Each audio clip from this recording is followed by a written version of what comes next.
Living Corporate is brought to you by Textio. Today's top talent is everywhere, representing everyone, and our work environment should reflect the level of inclusion to meet that standard. Textio achieves this in building more equitable company cultures through the language we use in our job postings.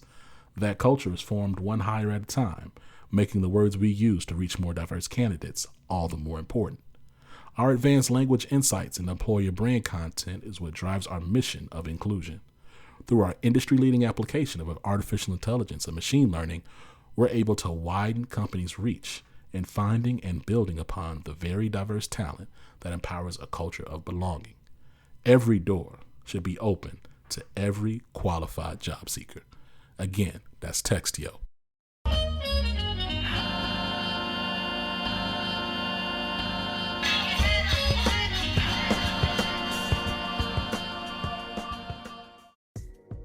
What's going on, Living Corporate? It's Tristan, and I want to thank you for tapping back in with me as I provide some tips and advice for professionals. Today, I want to talk about procrastination. We've all been there, whether it's during our job search, with tasks at work, or just something we need to do in our everyday lives. Sometimes it's hard to get started on things you need to get done, and you'd rather sit on the couch to binge watch something on Netflix. Sometimes you start even doing what my best friend and I call productivating, where you do other things that need to get done instead of the task at hand. Believe me, I've been there, done that, and got multiple t-shirts. When we find ourselves in that situation, we tend to shame and guilt ourselves for not doing what we need to do. This only leads to a terrible cycle of more procrastination, which means that the task ends up still not getting done and you feel even worse. So, what should you do? Well, according to Forbes' Amy Blochka, the next time you don't feel like doing something, you should try these 3 tips. First, acknowledge why you've been avoiding the task. It's not that you're lazy, it's that you're scared. You're afraid of failure, success, or simply not doing it perfectly. Those feelings are what we are trying to actively avoid by doing something that temporarily boosts our mood. So next time, instead of endlessly scrolling Instagram, try to face your emotions so you can work towards managing them. Second, forgive yourself for procrastinating. Research shows that people prone to procrastination are less compassionate towards themselves. But since procrastination is linked to negative feelings, if you can be self-compassionate, you will reduce the guilt you feel about procrastinating, which is one primary trigger. Studies show it can help you procrastinate less the next time around. Third, just get started. Let's be real, you more than likely will have a hard time getting yourself into the right mental and emotional state to get your task done.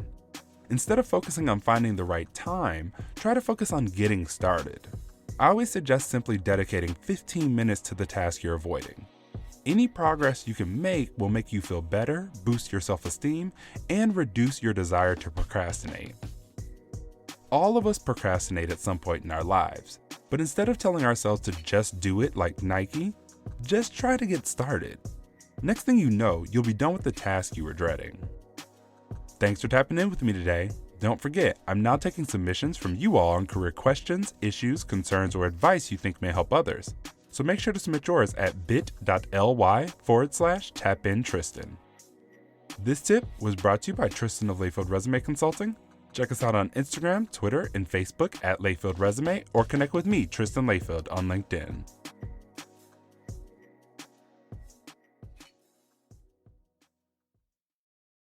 This episode of Living Corporate is brought to you by Blind. Blind is a trusted community of more than 5 million verified professionals from startups to some of the largest companies in the world like Amazon, Deloitte, Ernst & Young, Goldman Sachs, Google, JP Morgan, Meta, and more. Blind's mission of transparency seeks to break down professional barriers and silos at work so that you can make productive change and advance your career. It's a safe space to ask questions and get the real-time insights and perspectives from people who know what you've been through.